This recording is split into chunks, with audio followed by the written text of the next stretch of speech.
Di antara para nabi ada satu sosok yang perjalanan hidupnya penuh mukjizat sejak sebelum kelahirannya hingga akhir zaman. Dialah Isa bin Maryam, utusan Allah yang dimuliakan di dunia dan akhirat. Bukan Tuhan, bukan anak Tuhan, tetapi hamba Allah yang Allah angkat derajatnya.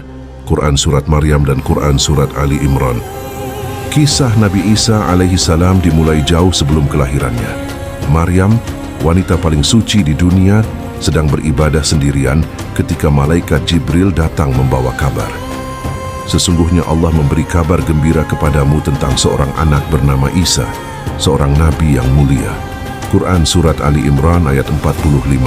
Maryam terkejut, bagaimana mungkin aku punya anak, sedangkan aku tidak pernah disentuh laki-laki. Quran Surat Maryam ayat 20.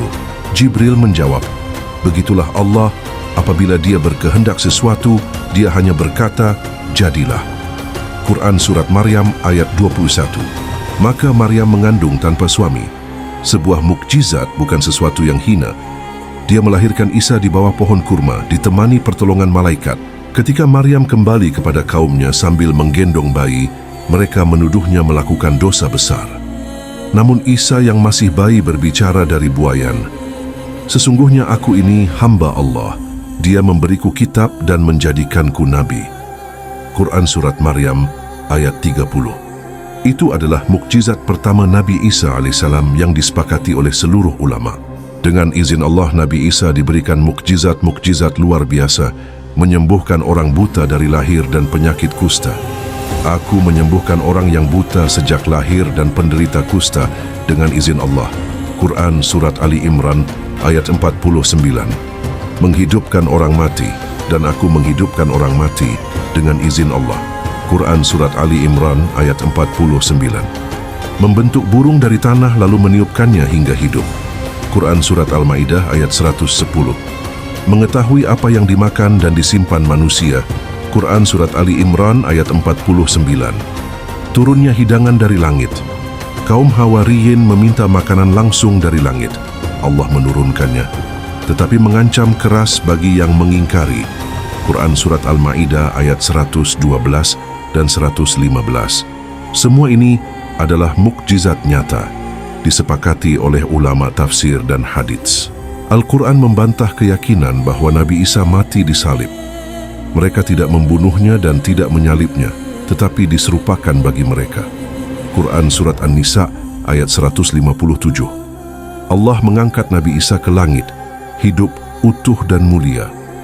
Menurut pendapat ulama, pendapat Ibnu Katsir, Nabi Isa alaihi salam diangkat dengan jasad dan ruh. Pendapat Al-Qurtubi, Nabi Isa alaihi salam masih hidup di langit dunia. Pendapat Ibnu Hajar, Nabi Isa alaihi salam akan turun menjelang kiamat. Ini adalah akidah Ahlus Sunnah wal Jamaah.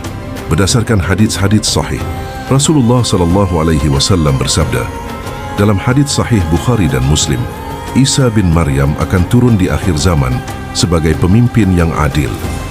Turunnya Nabi Isa adalah untuk membunuh Dajjal, musuh terbesar umat manusia, menghapus salib dan meluruskan akidah manusia, menghapus jizyah karena semua manusia akan masuk Islam, memimpin umat dalam keadilan, membawa kedamaian dunia.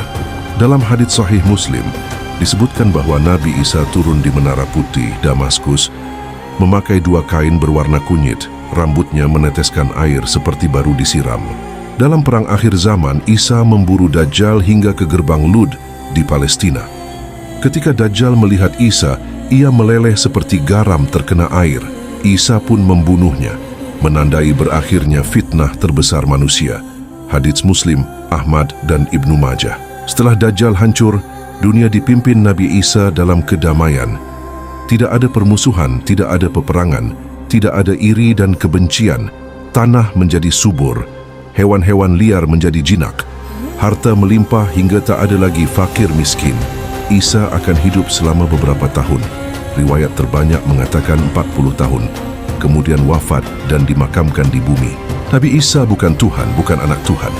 Beliau adalah hamba Allah yang agung, lahir dengan mukjizat, hidup dengan mukjizat, dan akan kembali ke bumi menjelang kiamat untuk memenangkan kebenaran. Allah berfirman, sesungguhnya Isa adalah Rasul Allah.